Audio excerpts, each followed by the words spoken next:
tapi kita tidak pernah saling mengejek dan mengolok. Yang pakai jubah ada malam ini, yang pakai sarung juga ada, yang pakai celana panjang juga ada, dan kita tidak saling ejek, saling olok, saling mengatakan, menghujat dan menyalahkan. Kalaulah yang pakai sarung mengejek yang pakai jubah, yang pakai jubah ngejek yang pakai celana, maka yang ketawa adalah yang enggak pakai celana. Kita tidak melihat budayanya, tapi yang kita lihat adalah jubah, celana, sarung sama-sama menutup aurat. Karena agama mengajarkan pakailah yang menutup ma bainas surrati war rukbah, yang menutup dari pusar sampai ke lutut. Apapun yang dipakai, kalau dia menutup dari pusar sampai ke lutut, maka itu sudah menjadi ajaran agama. Bismillahirrahmanirrahim. Allahumma sholli ala. Assalamualaikum warahmatullahi wabarakatuh.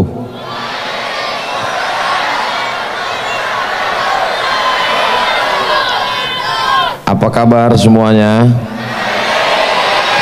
Sehat? Alhamdulillahi rabbil alamin.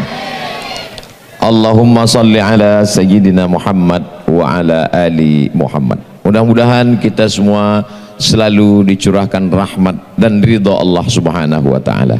Amin ya rabbal alamin.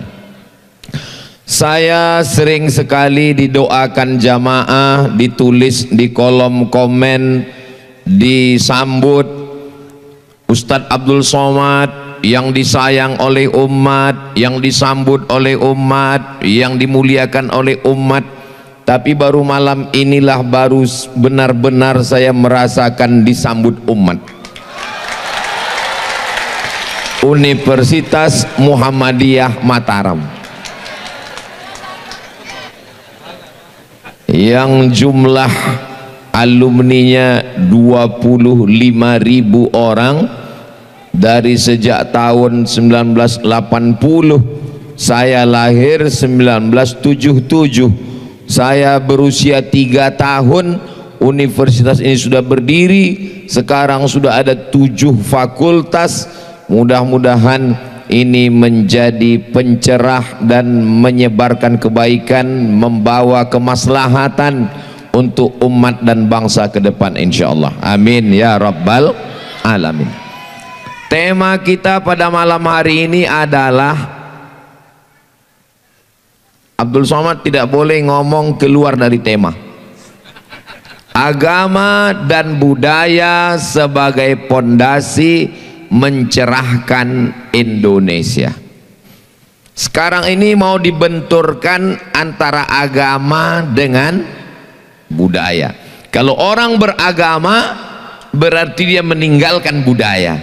Kalau orang berbudaya berarti dia sudah tidak beragama.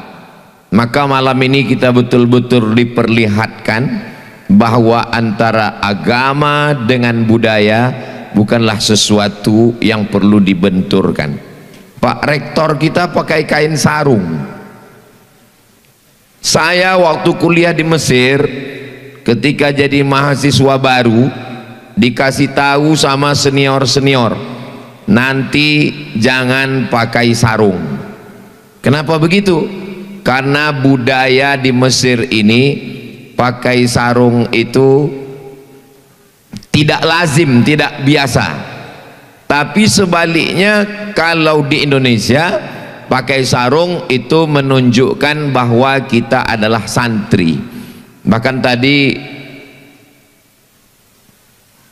PW Muhammadiyah Profesor Dr. Tuan Guru Subhan Acim DESA yang tidak pernah dipakai mengatakan, Ustadz Somad, coba lihat Pak Rektor, ini memang Universitas Muhammadiyah tapi rektornya pakai sarung seperti dari NU, kata beliau. Apa maknanya? Bahwa budaya selalu di tempat kampung saya, kain sarung itu disebut dengan kain madras. Madras itu satu kota di India. Bahkan di Medan ada namanya kampung madras. Jadi kenapa umumnya kiai, ulama, tokoh agama di Nusantara, Indonesia, Malaysia, Singapura, Brunei Darussalam, Patani Thailand Selatan, Moro Filipina, itu biasanya pakai kain sarung. Kenapa pakai kain sarung? Karena Islam yang datang ke Nusantara bukan dari Mesir, bukan dari Maroko. Orang Maroko pakai jubah, orang Mesir pakai jubah, tapi dia datang dari Madras, dari India. Dua jalur. Jalur yang pertama datang dari India, jalur yang kedua datang dari Yaman. Dan kedua negeri ini memakai kain sarung. Jadi sebetulnya Pak Rektor malam ini mau ngasih saya bahan sesuai tema. Lalu kenapa Ustadz Somad malam ini pakai celana? Saya kalau kajian subuh di Masjid Surau dekat rumah saya pakai sarung, tapi kalau tablik akbar pakai celana. Kenapa? Karena khawatir dikejar mak-mak garis keras. Nah, jadi memang itu sudah. Jadi kalau ada orang yang mententangkan, maka sesungguhnya dia tidak belajar bagaimana ketika Islam datang. Islam datang itu hanya melarang budaya-budaya yang kira-kira mengganggu, merusak akidah la ilaha illallah Muhammadun Rasulullah sallallahu alaihi wasallam. Adapun yang dia tidak merusak, maka Islam membiarkan begitu saja. Ketika Islam datang, Ka'bah itu sudah ada bajunya, sudah ada kelambunya yang disebut dengan kiswah.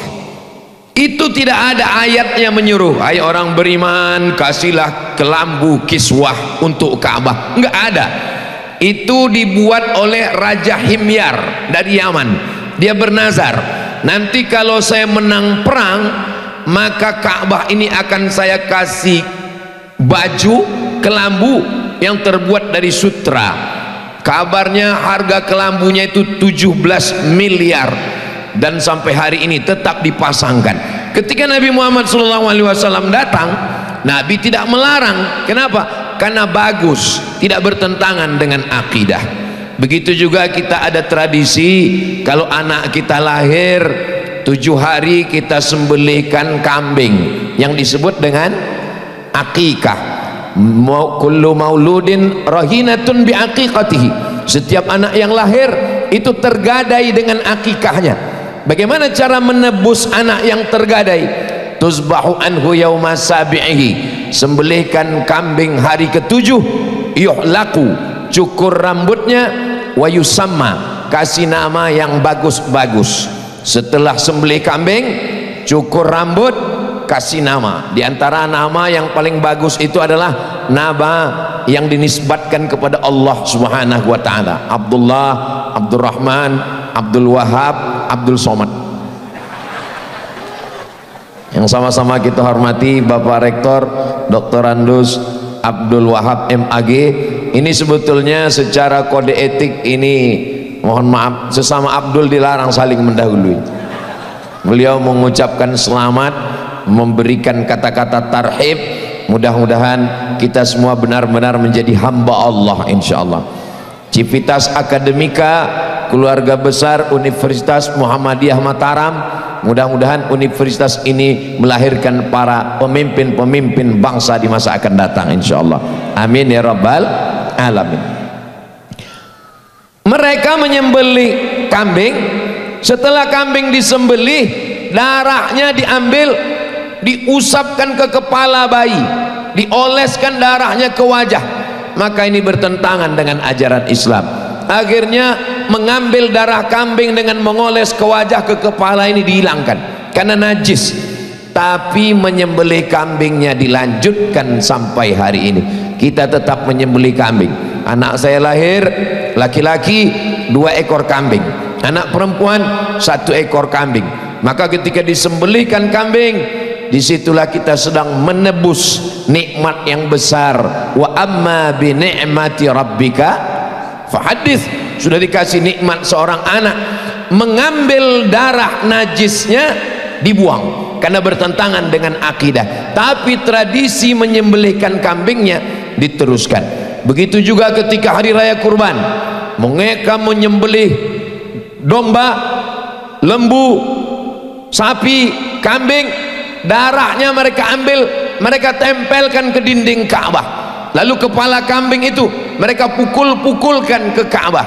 Ketika Nabi SAW datang, turunlah ayat la yanalallaha luhumuha wala dima'uha, darahnya, dagingnya tidak sampai kepada Allah Subhanahu wa taala, walakin yanaluhu taqwa minkum, yang sampai itu adalah ketakwaan kepada Allah Subhanahu wa taala. Maka tradisi menempelkan darah kambing, darah onta ke dinding Ka'bah dihilangkan karena najis, kotor, tapi menyembelihnya diteruskan. Perbuatan ini adalah perbuatan baik. Itu salah satu beberapa contoh model ketika Nabi Muhammad SAW datang. Banyak sekali melihat tradisi-tradisi yang tidak baik, tapi kemudian yang baiknya diteruskan, yang haramnya dibuang. Jadi di antara yang melihat budaya-budaya itu adalah kalau hari ini kalau kita lihat memakai peci. Peci ini bagian dari budaya, bagian dari kreasi, bagian dari hasil cipta karsa perbuatan manusia, bukan datang dari Allah Subhanahu wa taala. Ada yang pakai topi putih, sunnah. Ada yang pakai peci hitam, budaya yang datang dari Indonesia asli. Tapi kita tidak pernah saling mengejek dan mengolok. Yang pakai jubah ada malam ini, yang pakai sarung juga ada, yang pakai celana panjang juga ada, dan kita tidak saling ejek, saling olok, saling mengatakan, menghujat dan menyalahkan. Kalaulah yang pakai sarung mengejek yang pakai jubah, yang pakai jubah ngejek yang pakai celana, maka yang ketawa adalah yang enggak pakai celana. Kita tidak melihat budayanya, tapi yang kita lihat adalah jubah, celana, sarung sama-sama menutup aurat. Karena agama mengajarkan pakailah yang menutup ma bainas surrati warrukbah, yang menutup dari pusar sampai ke lutut. Apapun yang dipakai, kalau dia menutup dari pusar sampai ke lutut, maka itu sudah menjadi ajaran agama. Jadi sebenarnya saya ketika sampai di Taiwan, Singapura memang nggak masuk, tapi Taiwan, sampai di Taiwan, sampai di hotel, saya lihat ada gambar karton perempuan pakai baju tradisi zaman dulu. Ternyata di zaman dulu 500-700 tahun yang lalu mereka masih pakai baju yang seperti kimono Jepang, tertutup dari leher sampai ke ujung kaki. Jadi sebenarnya banyak sekali baju-baju dari Jepang, dari Cina, dari Tiongkok, dari Korea, umumnya masyarakat timur itu sangat menutup aurat. Barulah yang datang belakangan ini menutup aurat. Begitu juga dengan model pakaian, itu hasil cipta karya karsa manusia. Kata pepatah kita, lain padang, lain belalang, lain lubuk, lain ikannya, lain tempat, lain tradisinya. Dan ketika Islam datang, tradisi yang baik-baik tidak bertentangan dengan ajaran Islam diteruskan oleh bangsa kita. Tapi begitu dia bertentangan dengan Islam, tidak ada tawar menawar. Adapun masalah agama, kita tidak urus agama orang lain. Wala ana abidum ma'abattum wala antum abiduna ma'abud lakum dinukum. Masalah memuliakan tamu, ajaran agama kita jelas memuliakan tamu. Man kana yu'minu billah wal yaumil akhir, siapa yang beriman kepada Allah dan hari akhirat, falyukrim dhaifahu, maka muliakanlah tamu. Tapi sepanjang perjalanan saya dari mulai Sabang sampai Papua, itu beda tempat, beda cara memuliakannya. Saya sampai ke Aceh, sampai di Aceh didudukkan di atas kursi tinggi. Setelah itu masing-masing tokoh masyarakat mengambil pulut ketan berwarna kuning yang sudah dicampur dengan kunyit, lalu diberi manisan dari kelapa, lalu disuapkan ke mulut saya, Rupanya begitulah cara saudara kita di Aceh menyambut tamu. Pertama saya Masya Allah, tapi saya lihat yang akan menyuap ramai sekali. Lalu saya bisik ke panitia, ini masih banyak lagi, sebentar lagi Ustadz selesai. Begitulah rupanya cara memuliakan. Lalu kemudian saya pun terbang ke Kalimantan. Sampai di Kalimantan saya diberitahu nanti Ustadz akan disambut dengan golok yang panjang. Terus golok ini untuk apa? Nanti di airport akan ada tebu berwarna hitam. Lalu Ustadz melewati tebu ini. Terus apa yang saya lakukan? Ustadz mesti cincang dan sekali tebas mesti putus. Saya pun mulai agak-agak, insya Allah putus ini. Yang sampai nggak putus nanti Pak Ustadz, nggak lewat kata dia. Alhamdulillah begitu turun diberikan golok, saya pun putus, saya lewat. Oh begitu rupanya cara saudara saya di Kalimantan untuk memuliakan tamu. Lalu saya pun terbang sampai ke Sorong. Sampai di Sorong disambut di airport. Piringnya besar sekali. Oh saya pun mengambil kesimpulan, rupanya di Aceh piringnya kecil, makin ke timur makin besar. Ini berarti suapannya besar juga ini. Ternyata piring ini bergambar burung kasuari. Lalu kemudian setelah saya mendekat, saya lihat piringnya besar tapi kosong. Apa yang saya lakukan? Ustadz letakkan telapak kaki di atas burung itu. Oh begitu, ternyata tidak ada makanannya, nginjak aja. Bu, piringnya saya bawa pulang, ada di rumah sekarang, saya pajang. Ternyata lain tempat, lain tradisi, tapi substansinya satu. Saudara di Aceh, saudara di Kalimantan, saudara di Papua, begitulah cara mereka memuliakan. Lalu bagaimana dengan saudara saya di Nusa Tenggara Barat? Mereka pakaikan saya sorban. Ini yang saya pakai malam ini. Ini khas Nusa Tenggara Barat. Sorban yang saya bawa dari Pekanbaru nggak laku, mesti dipasangkan. Jadi apapun tradisinya, apakah ketika saya disambut di Aceh lalu kemudian diberikan kulit kuning disuapkan ke mulut saya, lalu saya akan berkata ini tidak ada dalam hadis Nabi Muhammad SAW, ini bertentangan. Apakah memberikan makanan itu bertentangan dengan ajaran Islam? Hadisnya jelas, afshus salam, tebarkan salam. Assalamualaikum warahmatullahi wabarakatuh. At'imut ta'am, belikanlah makanan. Mereka memberikan makanan, tapi dia menjadi haram, menjadi takhayul, menjadi bid'ah, menjadi khurafat. Kedatangan Muhammadiyah pada tahun 1912 itu adalah untuk memerangi TBC, takhayul, bid'ah, cuerafat, ejaan zaman dulu. Sekarang khurafat. Kalau sampai meyakini bahwa ini menimbulkan mudarat, ini menolak mudarat, mendatangkan manfaat, maka rusaklah akidah kita.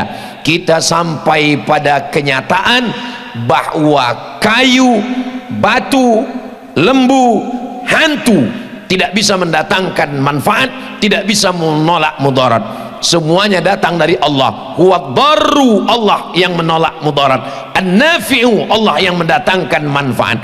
Makanya Umar bin Khattab ketika dia akan mencium Hajar Aswad, apa kata Umar bin Khattab? Ya Hajar, wahai batu, innaka la tanfa', engkau tidak dapat mendatangkan manfaat, wala tadur, engkau tidak bisa menolak mudarat. Laula Muhammadun qabbalaka ma qabbaltuka, kalaulah bukan karena Muhammad yang mencium engkau, aku pun tidak mau mencium engkau.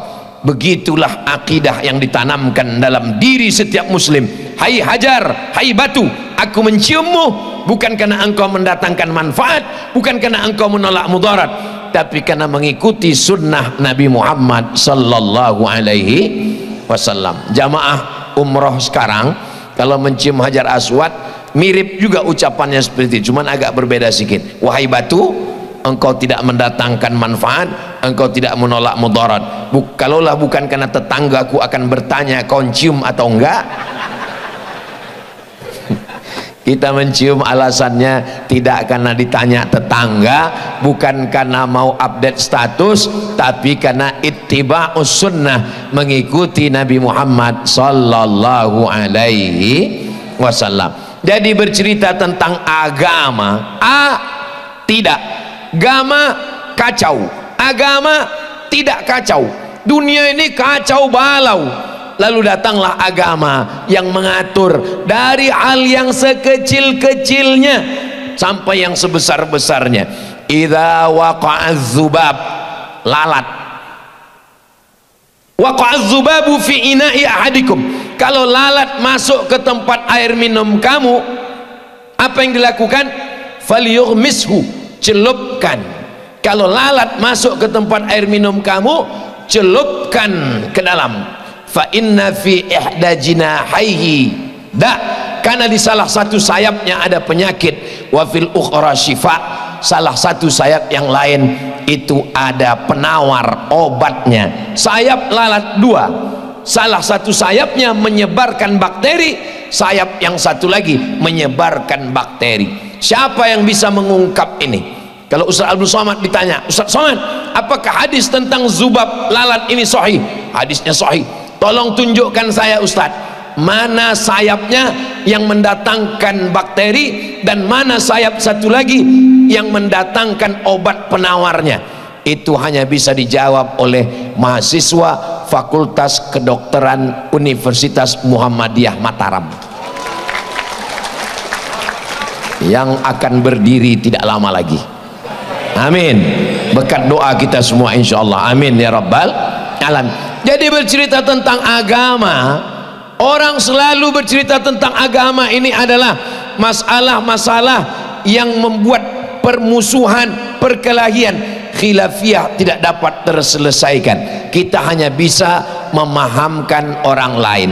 Ini sebenarnya Ustadz Somad ini ormasnya apa ini? Tadi kata Bapak PW Muhammadiyah NTB, katanya Ustaz Somad dari Al-Jam'iyatul Wasliyah. Saya pernah hadir acara ijtima jamaah tabligh 3 provinsi, Aceh, Sumatera Utara, Riau, yang datang 20.000 orang. Saya hadir di situ, lalu ada satu yang bertanya ke saya, Ustadz sebetulnya alirannya apa? Kenapa Bapak bertanya begitu? Karena setiap acara Ustadz ada terus. Lalu saya jelaskan, di Nahdlatul Ulama saya sekretaris LBM, Lembaga Bahsul Masail Nahdlatul Ulama Riau, sejak tahun 2009 sampai 2014. Di Al-Wasliyah saya sekretaris Komisi Fatwa Al-Jam'iyatul Wasliyah. Di Perti, Persatuan Tarbiyah Islamiyah, saya anggota Komisi Fatwa. Di Muhammadiyah saya penasehat Lazismu Riau, Lembaga Amil Zakat Infak Sodakoh Muhammadiyah Riau. Di Jamaah Tabligh saya diundang sebagai tamu undangan karena selalu mencerahkan menurut saudara-saudara saya dari Jamaah Tabligh. Terus kata dia, jadi Ustadz ikut yang mana? Sebetulnya Bapak ini siapa? Saya tanya. Saya ini intel mau buat laporan ke atas Pak Ustadz. Ustadz Abdul Somad ini Muslim, agamanya Islam, akidahnya Ahlussunnah wal Jamaah, berfikih ikut mazhab 4 mazhab, Imam Abu Hanifah, Imam Malik bin Anas, Imam Muhammad bin Idris Asy-Syafi'i, Imam Ahmad bin Ambal. Kebetulan guru-gurunya lebih banyak mengamalkan mazhab Syafi'i. Kitab Sahih Bukhari, Muslim, tafsirnya tafsir Imam Ibnu Jarir Abu Ja'far At-Tabari, Imam Abul Fida Ismail Ibnu Katsir. Tapi dalam masalah organisasi sosial, keagamaan, kemasyarakatan, ormas-ormas ini adalah wadah pemersatu kita untuk melawan penjajahan Belanda. Tahun 1905 berdirilah apa yang disebut dengan SI, Sarekat Islam.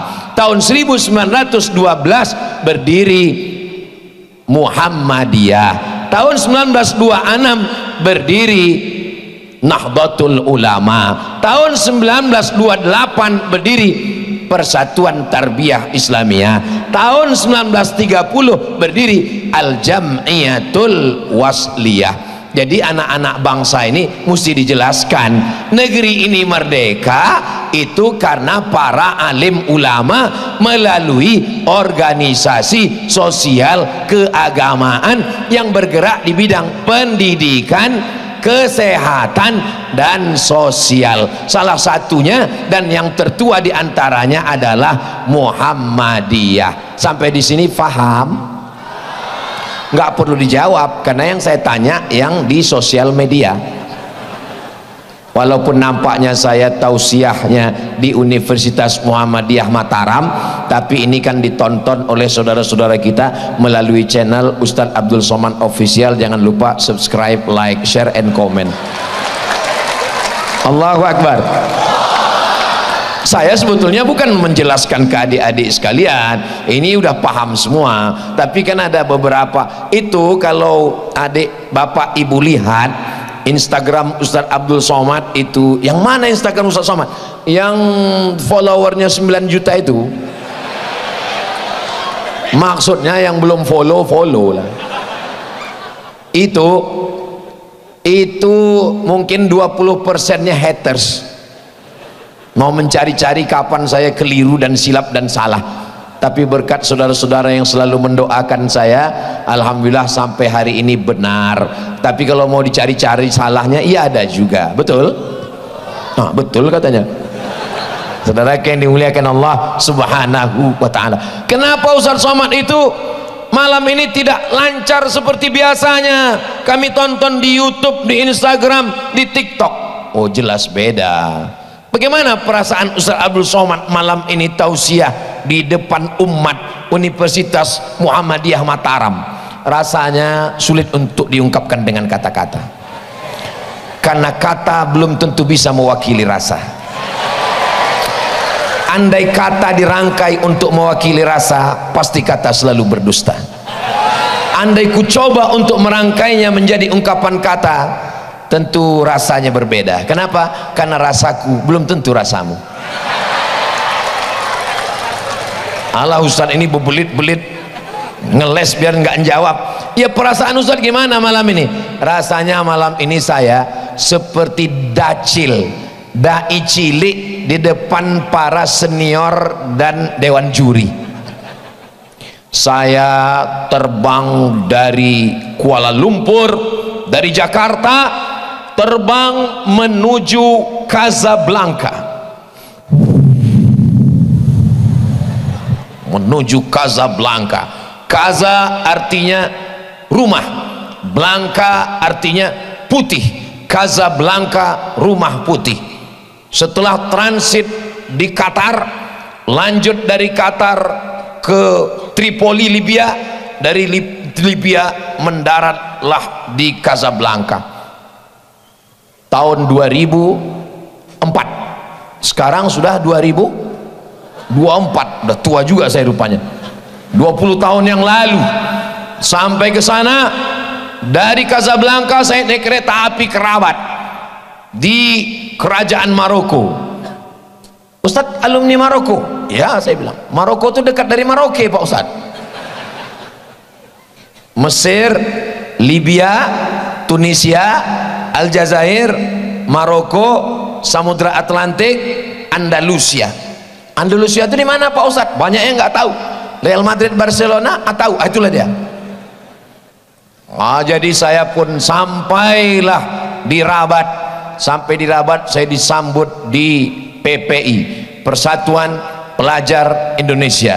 Ternyata seluruh mahasiswa di Maroko itu kepala sukunya namanya Ustadz Subhan Acem. Inilah yang menjadi PW Muhammadiyah Nusa Tenggara Barat hari ini.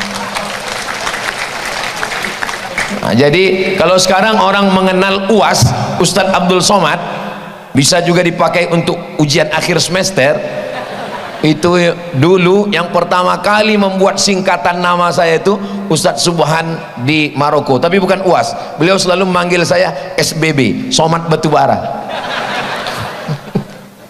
Jadi setiap acara akikah, acara sambutan di KBRI, acara Maulid Nabi, acara Isra Mi'raj, acara Nuzul Quran, acara Tarawih, acara besar di kedutaan, itu beliau yang ceramah, saya protokol pembawa acara. Jadi saya banyak berguru dari beliau bagaimana cara ceramah. Saya selama di Maroko enggak pernah ceramah sama sekali. Gimana caranya ngelak biar supaya enggak ceramah? Saya tukang susun jadwal. Nanti malam tarawih, malam pertama, malam kedua, malam ketiga, malam keempat, kamu yang kultum, kamu yang khutbah, kamu. Pas saya ditanya, kau enggak ceramah? Aku kan udah nyusun. Sampai tidak pernah terlintas di pikiran saya sekalipun sebesar ujung rambut bahwa saya akan datang ke Nusa Tenggara Barat, bahwa saya akan bertemu dengan beliau dan akan ceramah di depan beliau. Sampai saat ini jelas kenapa Ustaz Somad agak grogi malam ini. Saya sebelumnya di Mesir dari tahun 2002 mundur ke 98. 5 September 1998 saya sampai ke Kairo. Dari Kairo saya teruskan perjalanan ke provinsi Garbiah, namanya, nama kotanya Tonto, tempat Sidi Ahmadil Badawi.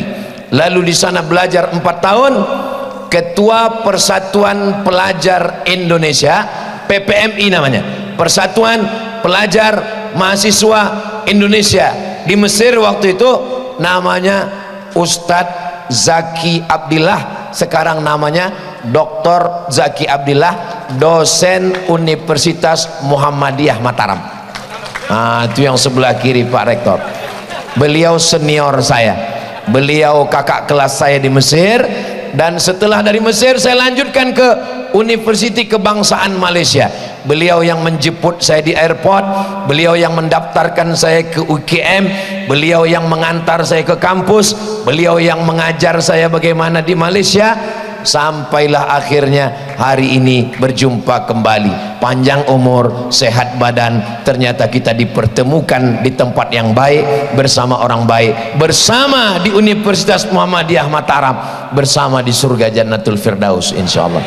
Amin ya rabbal alamin. Jadi saya malam ini diapit, sebelah kanan senior di Maroko, sebelah kiri senior di Mesir. Kesan saya orang Nusa Tenggara Barat baik-baik semua. Kalau ada orang mengatakan orang NTB itu tidak baik, berarti memang dia tidak baik. Jadi dipertemukan dengan orang yang sama-sama nggak baik. Kenapa saya ketemu dengan orang yang baik-baik? Berarti karena Ustadz Somad baik? Bukan, saya tidak baik. Dipertemukan Allah dengan orang baik supaya bisa berubah menjadi orang baik. Apa yang bisa kita ambil pelajaran?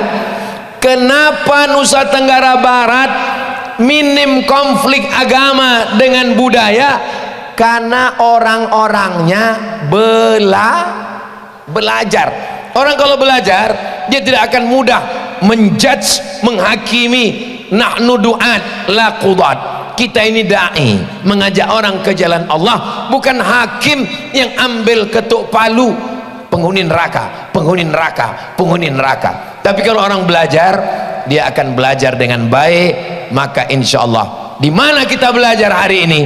Kampus Universitas Muhammadiyah Mataram menjadi tempat belajar. Apapun fakultas adik-adik, dari fakultas ilmu kesehatan, dari fakultas pendidikan agama Islam, dari fakultas teknik dan yang lain-lain, tetaplah orang akan tahu bahwa ini adalah dari Universitas Muhammadiyah, dan Muhammadiyah itu akan pasti otomatis dikaitkan dengan ajaran Islam. Pulang kampung pakai celana pendek, pakai baju you can see, you kamu can bisa see melihat, you can see kamu bisa melihat ketiak saya. Orang langsung menjelekkan, yang dijelekkan bukan orangnya, tapi yang dijelekkan apa? Muhammadiyahnya. Tuh lihat tuh, itu pasti yang nampak ketiak itu orang Muhammadiyah tuh. Padahal yang salah orangnya.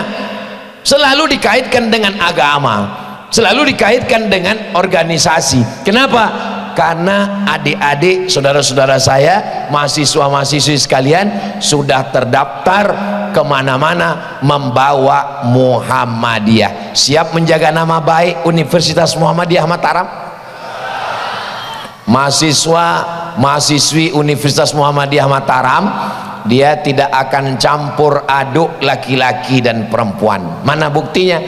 Dari tiang basket ke sana itu perempuan semua. Ada sedikit laki-laki itu untuk mengawal. Itu saya lihat di jamaah, oh itu perempuan semua. Dari tiang basket ke sini ini laki-laki semua, nggak ada perempuan. Artinya apa? Ini kampus Muhammadiyah. Muhammadiyah berarti Islam, mengikut Nabi Muhammad sallallahu alaihi wasallam. Pasti dia tidak akan pacaran. Kalaupun ada pacaran, malam ini lebih dari 40 orang, lebih dari 400 orang, lebih dari 4000 orang, doanya pasti makbul karena ramai. Yang pacaran-pacaran putuskan ya Allah.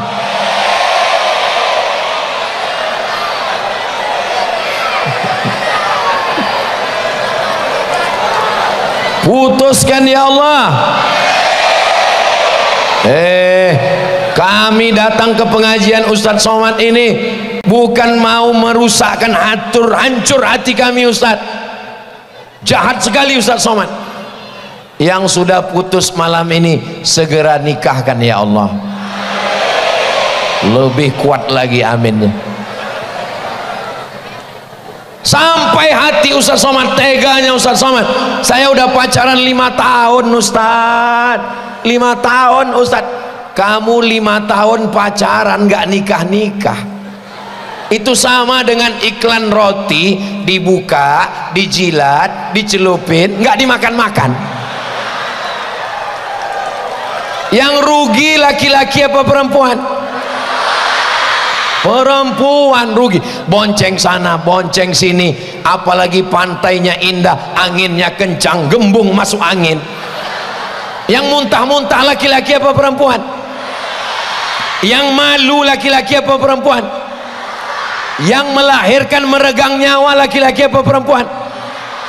Yang nanti nikah, maaf Pak Rektor, yang nanti nikah malam pertama enggak perawan laki-laki apa perempuan? Masih mau pacaran? Kalau masih ada yang mau,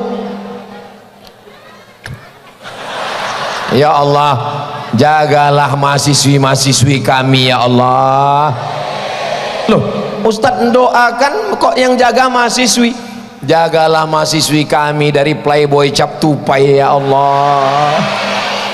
Cap tupai lompat sana, lompat sini, lompat sana, habis buah kelapa itu bolong semua. Jaga mahasiswi kami dari playboy cap gayung ya Allah. Ceduk sana, ciduk sini, habis semua insyaallah. Allah Ustadz Somad itu berani mendoakan supaya putus, berani mendoakan supaya enggak pacaran. Ingat Ustadz Somad, Ustadz punya senior-senior di sini. Kami bisa aja tanya ke mereka. Saya berani karena saya punya senior. Silakan tanya ke Ustadz Zaki.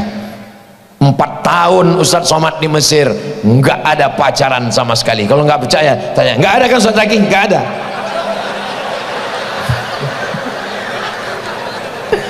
Kenapa Ustadz Somad 4 tahun di Mesir nggak ada pacaran? Jumlah mahasiswa Indonesia tahun 2002 saat kami belajar itu 2.400 orang, laki-laki 2.100, perempuan 300. Persaingan ketat.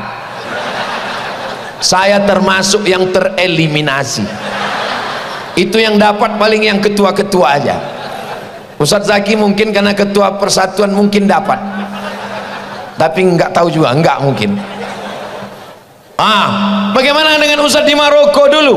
Ketika saya belajar di Maroko, mahasiswa Indonesia 30 orang, perempuannya 1. Jadi adik-adik, kalau kalian belajar serius, insya Allah nanti saat kalian menasehati adik kelas, nggak nendang dia ke dalam. Coba kalau saya dulu playboy cap buaya darat, saat menasehati jangan pacaran, nendang dia ke dalam. Alah, ente aja dulu banyak yang lari. Tapi kalau kita, maka ini untuk kebaikan kita bersama, fokus aja belajar. Iya Ustadz, tapi kalau nggak punya pacaran sekarang, nggak punya pacar, apa kata dunia? Hidup ini tidak berat. Yang berat itu adalah mikirin omongan orang. Betul? Sepakat semua ini. Masa sampai 1, 2, 3, 4 sampai 5 lantai sepakat semua? Luar biasa. Masya Allah, tabarakallah. Beginilah umat semuanya yang hadir. Mudah-mudahan inilah, disinilah dididik calon-calon pemimpin penguasa yang soleh-soleh di masa akan datang insya Allah. Kalau baik dari sekarang, menjaga harkat martabat dan kehormatan diri, fokus belajar. Tapi kalau kami nggak pacaran Pak Ustadz, gimana kami mau menikah? Kami nggak punya calon, kami nggak punya pacar, kami nggak punya pendamping. Saya ini udah tua, kurus, hitam, pesek, jelek.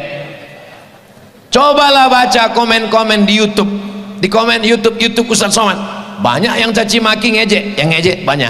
Tapi ada beberapa komen yang saya ingat. Apa komen yang Ustadz ingat? Ustadz, jadikan aku yang kedua ya.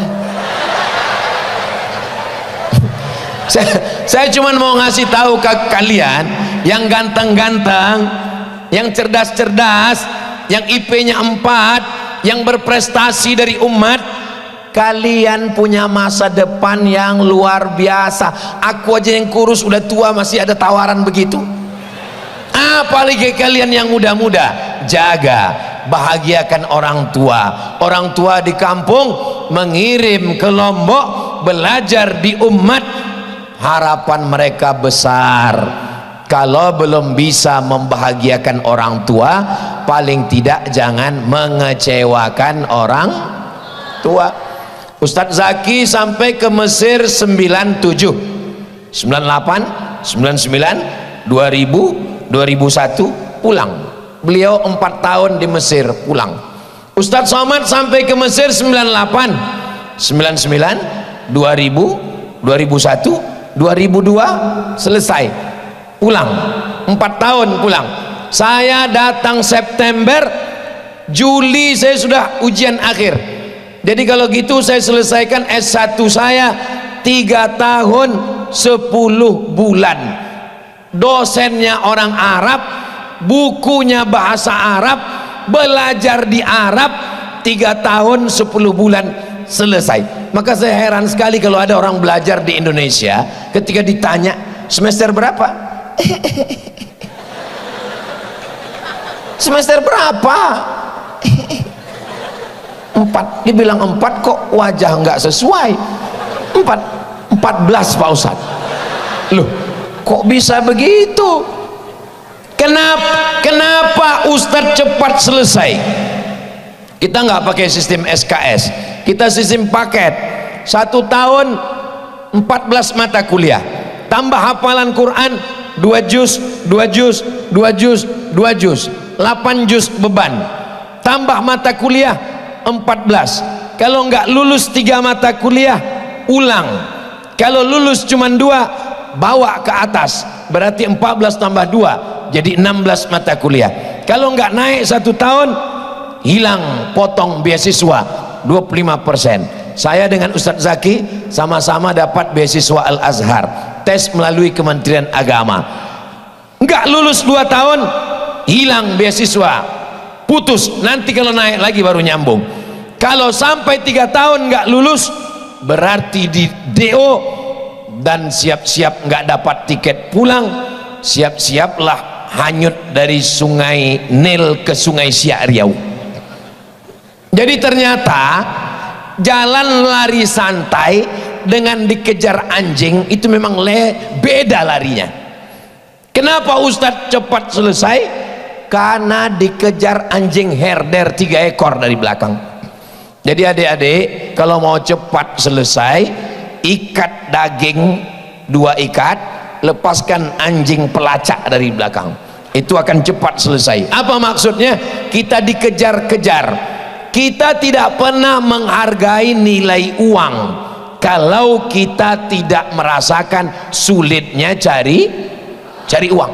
Jadi adik-adik yang selama ini passwordnya cuma 3, awal bulan mak, mau Idul Fitri mak, mau nikah mak, istri mau lahiran mak, seumur hidup tidak akan pernah mandiri.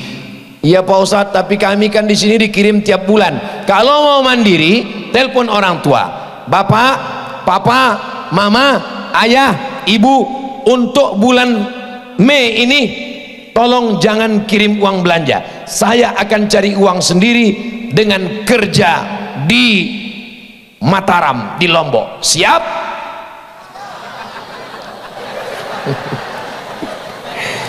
Coba rasakan jadi jual loper koran, coba rasakan kerja di Dorsmir, coba kerja di hotel, untuk menghargai sulitnya mencari. Orang kalau tidak merasakan ini, mudah saja minta motor dikasih, kos-kosan mahal dikasih, handphone mahal dikasih, berangkat bukan main, knalpot dipotong. Itu knalpot sepeda motor udah dipotong semua, bunyinya udah lain, beb beb beb beb beb beb beb beb beb beb. Lewat di depan mahasiswi, beb. Saudaraku yang dimuliakan Allah Subhanahu wa taala, belajar yang serius, lanjutkan. S1 dari Al-Azhar, lanjut ke UKM University Kebangsaan Malaysia, sampai PhD doktor, pulang ke Nusa Tenggara Barat.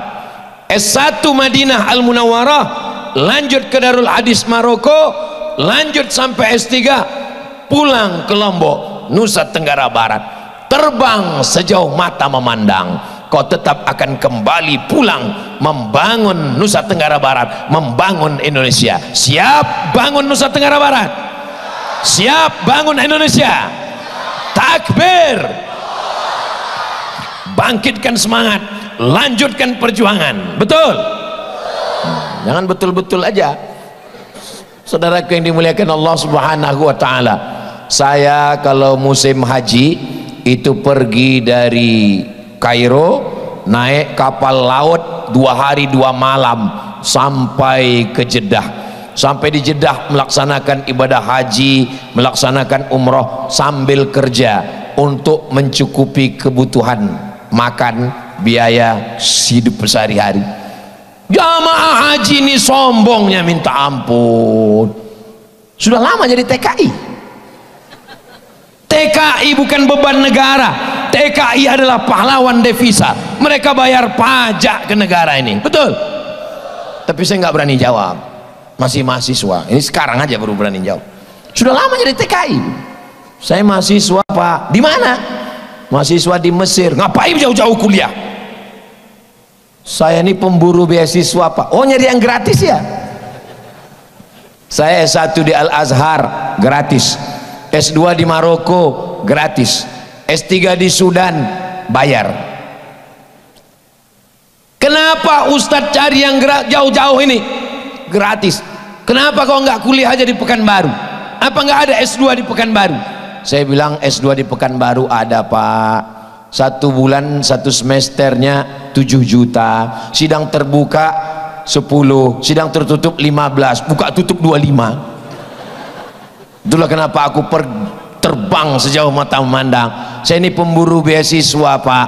Saudaraku yang dimuliakan Allah, adik-adikku sekalian, kalian bisa terbang sejauh mata memandang. Tapi rasanya nggak perlu terbang jauh-jauh. Di sini sudah ada bagus, gedungnya cantik dan indah. Lantai 1, 2, 3, 4, 5, 6. Itu yang saya pikirkan 6 itu. Kalau saya lah naik ke atas, itu udah hampir sakratul maut itu. Tapi kalian anak muda yang sehat-sehat luar biasa. Ustaz Abdul Somad datang ke Universitas Muhammadiyah Mataram. Ketika datang kami nggak bisa ngelihat Ustaz. Bisa, di ujung sudah dipasang videotron, itu juga. Itu maka tidak semua ngelihat ke sini, sebagian ngelihat ke sana. Sama aja bentuknya, malah lebih putih di situ daripada yang di sini. Saudara yang dimuliakan Allah Subhanahu wa taala, Islam tidak pernah membenturkan antara budaya. Tapi kalau budaya itu mengandung kemusyrikan, budaya itu mengandung mempersekutukan Allah, tidak ada tawar menawar. Kita hanya disuruh toleran, disuruh toleransi malah kolaborasi. Ini yang terjadi sekarang. Yang disuruh itu toleransi. Banyak anak bangsa ini tidak bisa membedakan mana toleransi, mana tolerasin. Alhamdulillah kita sampai hari ini bisa membedakan yang terkait dengan kehidupan sosial, yang terkait dengan kehidupan bertetangga, berteman. Jangan ajari orang Lombok tentang bertetangga beda agama. Kenapa? Datang ke Nusa Tenggara Barat, jalan-jalan di Mataram, kalian akan melihat berbagai macam budaya dan agama. Betul? Ini kita di mana nih Ustadz? Ini kita sedang berada di daerah saudara kita sebangsa setanah air, tapi dalam masalah akidah mereka bukan akidah. Ustadz bisa lihat di tepi jalan, oh nampak ada tanda-tandanya. Kalaulah orang Islam itu tidak bisa membedakan budaya dengan agama, kalaulah ulama yang datang kemari dulu hanya dengan pedang, itu berbeda dengan kita. Pancung kepalanya, halal darahnya, larikan anak gadisnya. Ini membuktikan dalam masalah akidah tidak ada tawar menawar, lakum dinukum waliyadin. Tapi dalam masalah sosial, masalah bertetangga, masalah satu kantor, masalah satu kampus, masalah satu sekolah, kita bisa hidup bersama. La yanhakumullah 'anil ladzina lam yuqatilukum fid din wa lam yukhrijukum min diyarikum.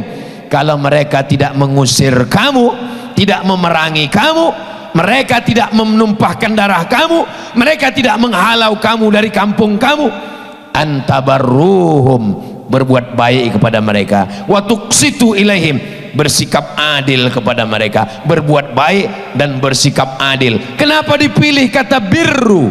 Kata Syekh Yusuf Al-Qardawi, birru itu hanya dipakai untuk orang tua. Birrul walidain, berbakti kepada orang tua. Antabarruhum, khair baik, hasan baik, jayyid baik, thayyib baik. Kenapa dipakai barru?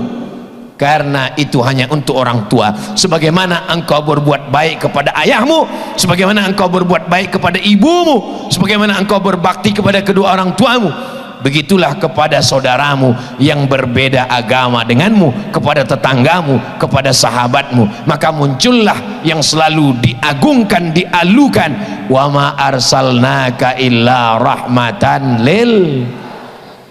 Alhamdulillah kita menjaga itu insyaallah. Agama dan budaya sebagai pondasi mencerahkan Indonesia. Sampai hari ini Indonesia tetap terjaga, tetap terpelihara, budaya tetap dipakai.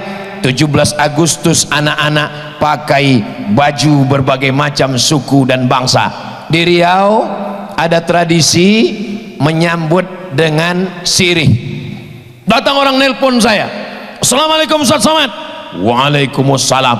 Itu tari menyambut tamu pakai sirih, itu perbuatan musyrik. Syirik itu. Kenapa syirik Pak? Karena namanya tari persembahan. Sembah berarti menyembah kepada selain Allah. Oh kalau gitu kita robah aja namanya. Tari apa? Tari welcome, tari selamat datang. Gak usah lagi pakai kata-kata sembah. Tetap haram Pak Ustaz. Kenapa haram? Karena yang nari itu anak gadis, pakaiannya ketat, rambutnya terbuka. Oh kalau gitu kita cari anak TK. Anak TK pakai baju kurung, pakai baju Melayu, pakai jilbab panjang. Bagus ini anak TK. Kenapa? Karena kalau yang menari mahasiswi, datang pejabat-pejabat ngelihat mahasiswi, lupa dia sama istrinya. Tapi kalau yang nari anak TK, dia ingat anaknya di rumah. Gimana? Masih haram? makruh Pak Ustaz.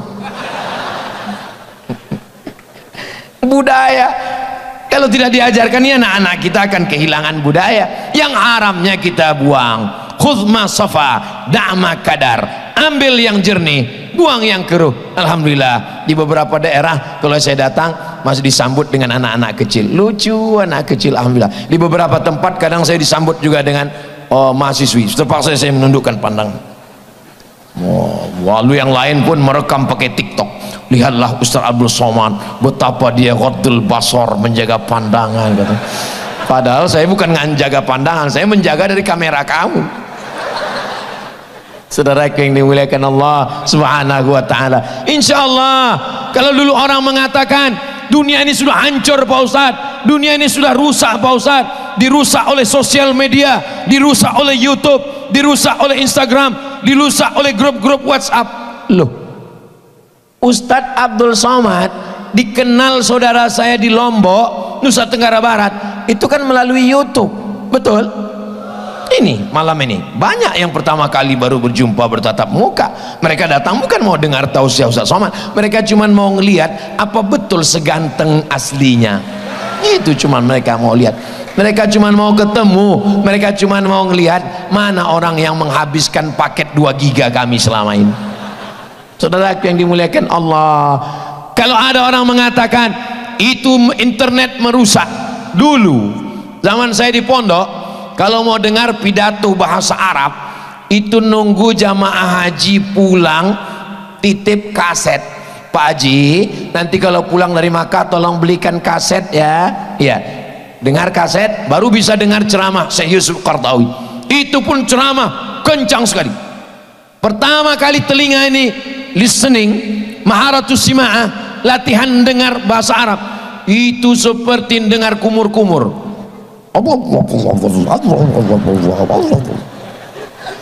Gimana caranya biar supaya telinga ini bisa nangkap pidato bahasa Arab? Akhirnya ada dosen di Jakarta yang ngasih tahu. Gimana caranya Pak Dokter supaya pidato di kaset ini bisa pelan? Oh, saya kasih tahu. Gimana caranya? Dikasih pakai baterai yang udah mau habis. Masukkan ke tip Walkman. Anak sekarang nggak paham itu. Yang ketawa berarti udah tua. Masuk ke Walkman, baru dia jadi pelan. Assalamualaikum warahmatullahi. Maharatus sima'ah untuk melatih pendengaran.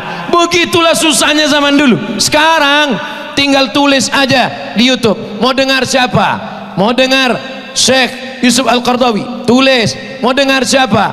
Hatta mau dengar Syekh Muhammad Mutawalli Asy'arawi, tulis. Mau dengar siapa? Mau dengar ceramah Buya Hamka, tulis. Ada semua. Jadi kalau ada orang mengatakan YouTube ini merusak, karena yang kamu cari yang merusak. TikTok ini merusak. Dulu TikTok itu isinya kalau kita buka 2 aja isinya, ulat pinang sama ulat sagu, melompat-lompat.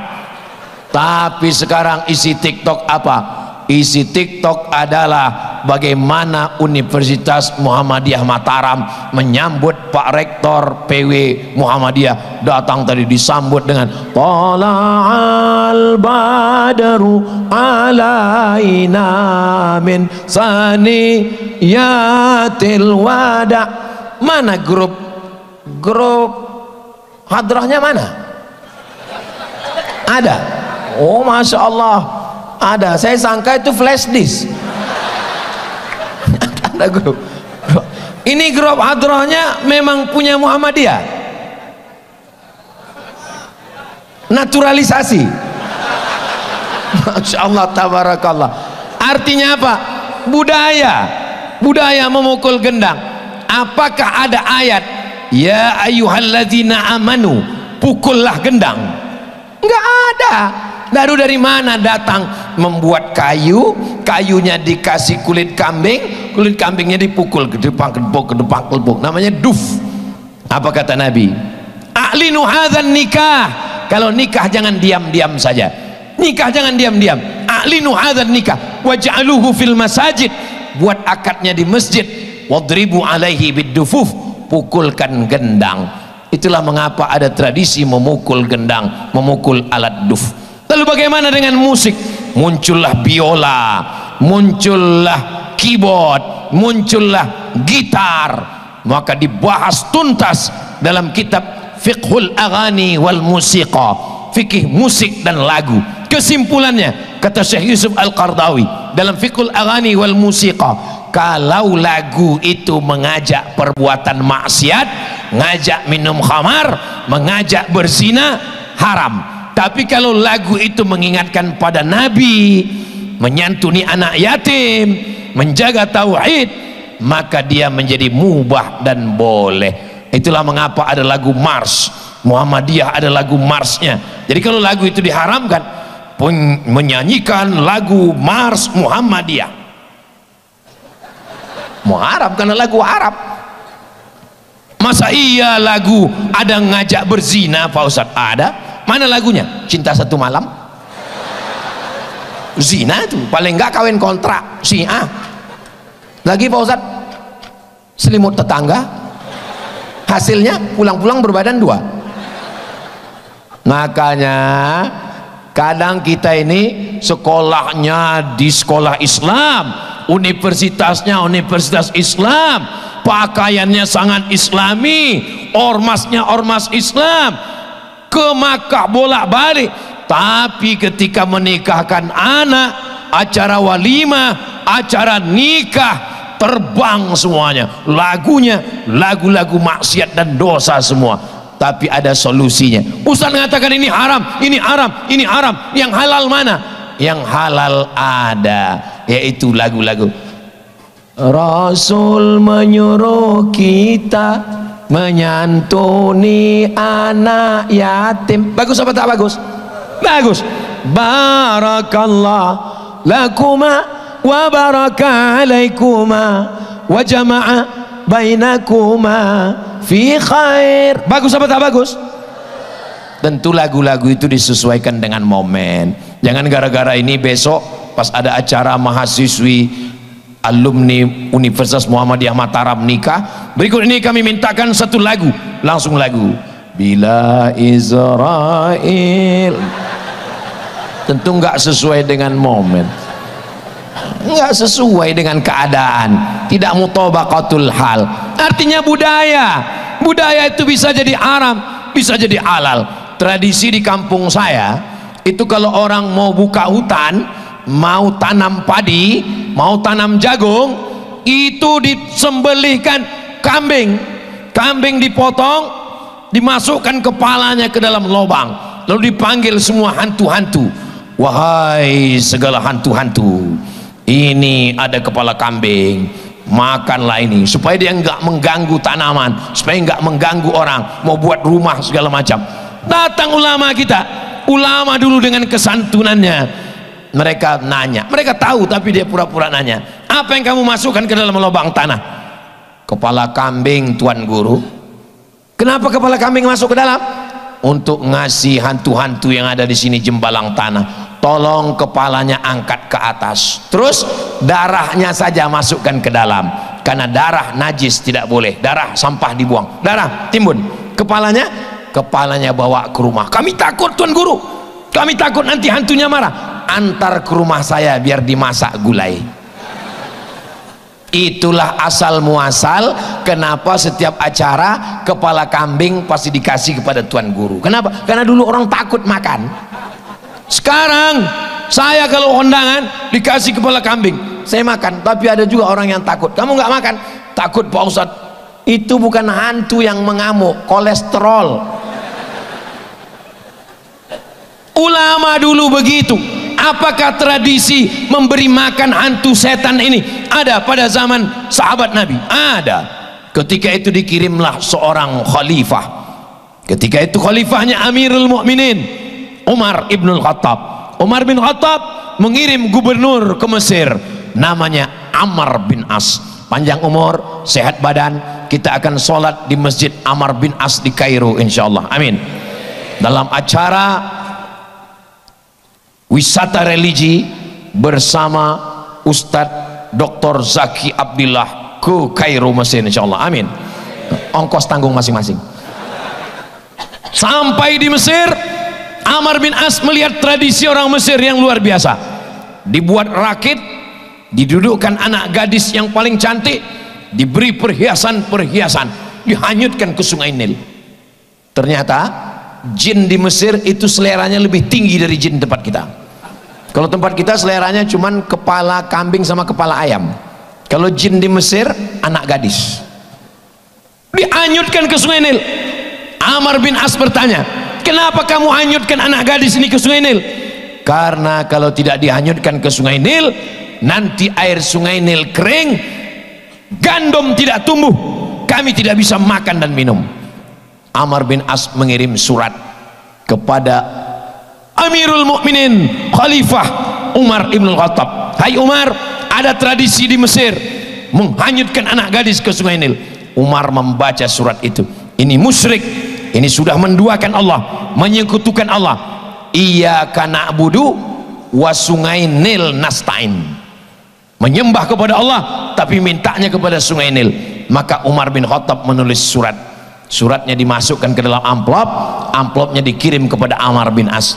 Sampai kepada Amr bin As sesuai pesan, masukkan surat ini ke dalam sungai Nil. Amr bin As penasaran, apa isi surat Umar bin Khattab? Dia buka, tapi ini jangan jadi dalil nanti untuk buka surat ya.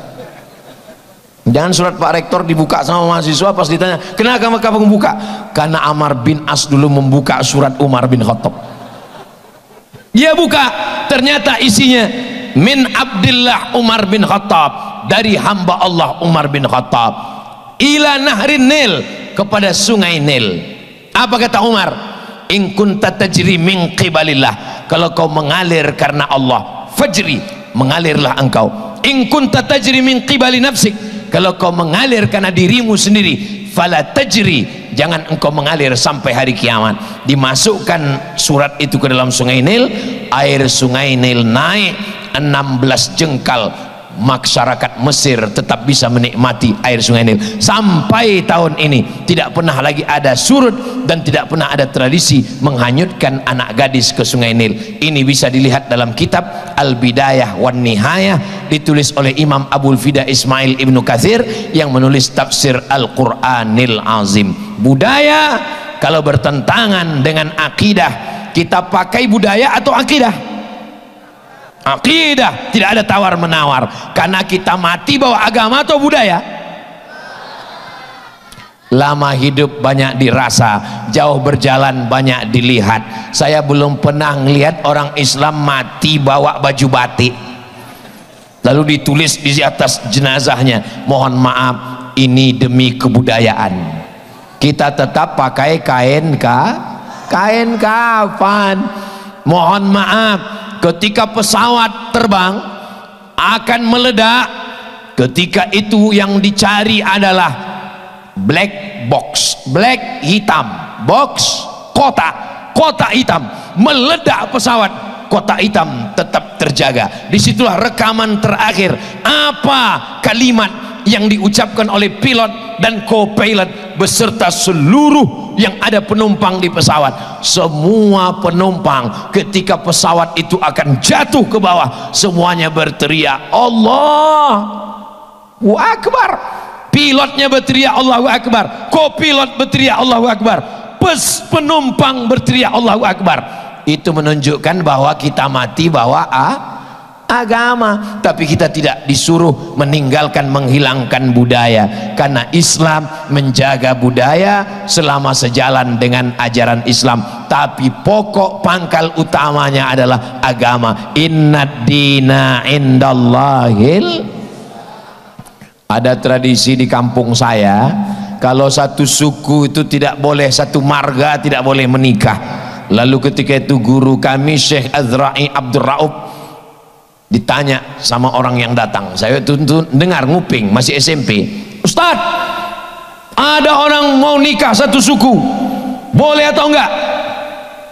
Lalu kemudian Syekh Azra'i menjawab, mau ikut agama silakan ikut agama, mau ikut adat apa gunanya agama? Kira-kira ikut adat atau ikut agama? Ikut agama. Tapi kita tidak menyepelekan adat istiadat. Begitulah ajaran Islam. yang menjadikan kita sampai hari ini bisa hidup bersama. Ini semua adalah adat-adat. Kalau tidak dibawa Nabi, kalau tidak ada dalam Quran, kalau tidak ada dalam hadis, maka itu bukan ajaran agama. Ini semuanya tidak ada di dalam Quran dan hadis. Ini mikrofon ini mikrofon ini tidak ada di zaman Nabi Muhammad SAW. Mikrofon ini bukan produksi Mesir, bukan Saudi Arabia, bukan Maroko. Ini produksi dari nggak tahu dari negara mana. Tapi yang jelas tertulis di sini on off. Ini kalau dari Madinah, ini mikrofon ini pasti tertulis itu al hayah wal maut. Tapi apa boleh kita pakai budaya orang lain? Datanglah sahabat namanya Salman Al-Farisi, Farisi dari Persia. Lalu dia bertanya kepada Nabi SAW, ya Rasulullah, ya kita akan perang melawan orang-orang kafir. Ketika itu nama perangnya perang Ahzab, karena berkoalisi antara partai kafir, partai Yahudi, partai munafik, berperang tiga. Kalau satu namanya Hizib, kalau jamaknya Ahzab, perang Ahzab. Datang Salman Al-Farisi, ada ayat turun ya Rasulullah? Tidak ada. Kalau gitu kita pakai tradisi adat budaya di kampung kami. Bagaimana? Gali parit panjang yang kira-kira kuda tidak bisa menyeberang. Parit itu bahasa Arabnya adalah khandak. Parit itu khandak. Kalau Ustadz Somad nanya, jamaah jangan tertekan, karena banyak jamaah ini tertekan nggak mau ngaji gara-gara ditanya Ustadz. Beda sama Ustadz Somad. Ustadz Somad kalau dia nanya, jamaah nggak perlu jawab, karena Ustadz Somad itu kalau nanya dia jawab sendiri. Ada dulu dosen kami di Darul Hadis, saya dikasih tahu sama senior, nanti kalau ujian lisan dia nanya nggak usah dijawab, karena nanti beberapa detik setelah itu dia akan jawab sendiri. Yang ngasih tahu saya itu namanya Ustadz Subhan. Nama syekh yang nanya itu namanya Syekh Muhammad Rawandi, Allahumma firlahu warhamhu, ketua jurusan. Beliau senior saya. Bang, nanti gimana? Nanti kalau Syekh Rawandi nanya nggak usah dijawab, kalau nggak tahu diam aja, nanti dijawabnya sendiri. Ya Rasulullah, apakah ada wahyu yang turun tentang menggali, tentang strategi melawan orang kafir? Enggak ada, kata Nabi. Kalau gitu kita pakai budaya dari negeri kami. Bagaimana budaya kalian? Kami gali parit, maka digalilah parit yang lebar yang kira-kira kuda tidak bisa menyeberang. Itulah yang dikenal dengan perang Khandak. Enggak ada Nabi waktu itu mengatakan, Salman jangan kari perang Khandak, karena ini tradisi menggali parit ini datang dari negeri kafir, nggak boleh. Makanya kalau ada yang ngejek saya waktu saya pakai moge, diejeknya, Somad itu kan produk kafir kok kau pakai. Ini ketahuan, ini orang nggak punya paket untuk dengar ceramah Ustadz Somad utuh 1 jam.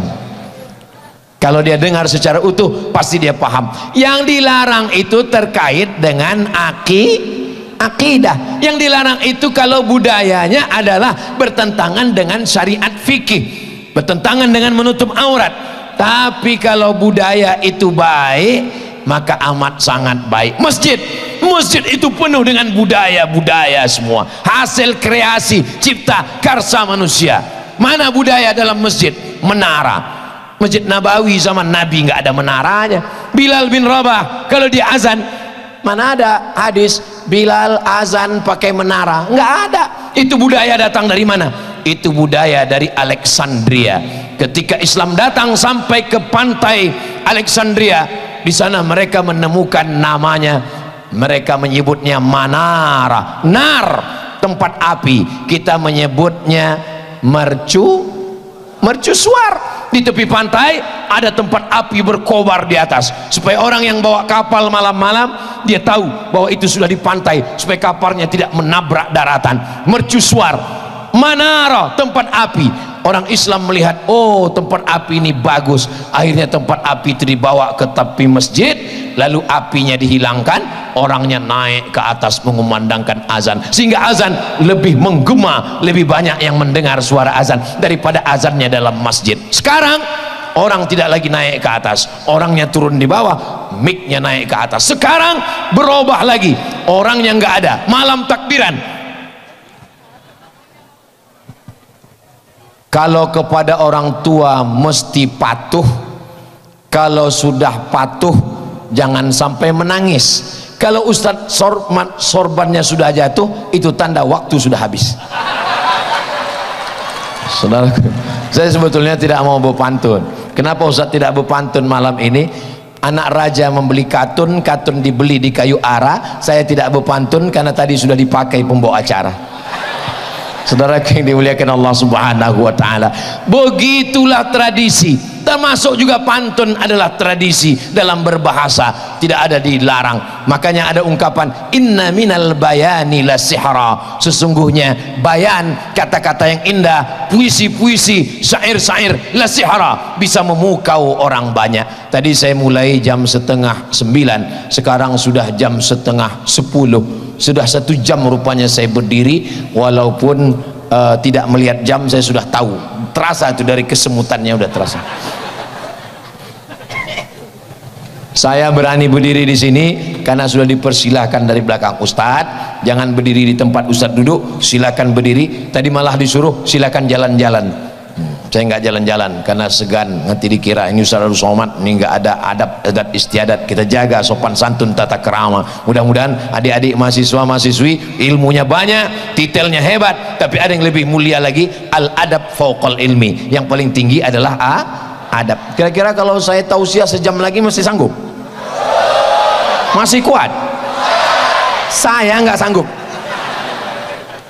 Insya Allah panjang umur, sehat badan, kita akan bertemu walaupun tidak langsung, kita selalu bersama di alam gaib. Di alam gaib di mana Pak Ustadz? Di Instagram, di TikTok, di YouTube, di FB, di grup-grup WhatsApp, dalam kebaikan-kebaikan insya Allah. Amin ya Rabbal. Kami nggak penceramah Pak Ustadz, kami bukan tuan guru, bukan penceramah, bukan Ustadz, bukan tuan guru, tapi tetap bisa mendapatkan kebaikan melalui apa? Share. Alhamdulillah saya sudah share Pak Ustadz. Udah dengar? Enggak, share aja. Watawasau bil haq, watawasau bisabr. Andai saya disuruh jadi mahasiswa lagi sekarang, Somad, kau jadi mahasiswa lagi, semester 1 lagi, mau nggak? Mau, tapi nggak sanggup. Kenapa? Godaan luar biasa. Zaman saya dulu kalau mau kenalan sama cewek takut, ngeri, cemas, nggak berani. Zaman sekarang tinggal cari namanya di FB, langsung hai. Gimana bunyi kucing? Meow. Gimana bunyi ayam? Kuku. Gimana bunyi anjing? Kuku. Gimana bunyi buaya? Hai. Berawal dari nazratun, setelah nazratun fabtisamun, setelah fabtisamun fasalamun, setelah salamun fakalamun, setelah kalamun famau'idun, setelah mau'idun faliqaun. 6 langkah setan. Pertama berawal dari pandangan, setelah pandangan turun kepada senyuman, dari senyuman masuk kepada salam, setelah salam kalam, setelah ngomong janjian, setelah janjian ketemuan, setelah ketemuan makan siang, setelah makan siang pepatah kampung kita mengatakan no free lunch, tidak ada makan siang yang gratis. Semua akan berakhir. Udah macam abang saya, udah macam saudara saya, udah macam kakak saya, udah macam adik saya. Berawal dari macam, berakhir dengan macam-macam. Waspadalah, ingat, setan belum pensiun. Mudah-mudahan semua kita selalu dalam kebaikan insyaallah. Amin ya rabbal alamin. Mumpung kita ramai, mungkin doa ini dikabulkan Allah bukan karena mulut Abdul Somad, tapi karena doa kita berjamaah. Ad-da'i yang berdoa, wal mu'ammin yang mengaminkan, fil ajri sawa, balasan pahalanya sama. Nabi pun mengaminkan doa Jibril, amin, amin, amin. Sahabat bertanya, doa siapa yang kau aminkan tadi ya Rasulullah? Doa Jibril. Kenapa 3 kali? karena tadi Jibril berdoa 3 kali, bu'dan liman adraka Ramadan falam yughfarlah, celaka orang yang jumpa Ramadan tapi dosanya tidak dikabulkan. Nabi mengatakan amin. Bu'dan liman dzukir tawalam yusalli alaika, celaka orang yang namamu disebut tapi dia tidak berselawat. Nabi mengatakan amin. Bu'dan liman adraka walidahul kibara ahaduhuma au kilahuma falam yudkhilahul jannah, celaka orang yang berjumpa dengan kedua orang tuanya tapi dia tidak berbakti sehingga dia tidak masuk surga. Amin. Artinya mengaminkan doa adalah sunnah. Nabi Musa berdoa, Nabi Harun mengaminkan. Disebutkan dalam tafsir Ibnu Katsir, qad ujibat da'watukuma, doa kalian berdua dikabulkan. Karena ada yang berdoa, ada yang mengaminkan. Abdul Somad berdoa, diaminkan oleh kita semua. Mudah-mudahan Allah memperkenalkan kebaikan kita semua insyaallah. Amin ya rabbal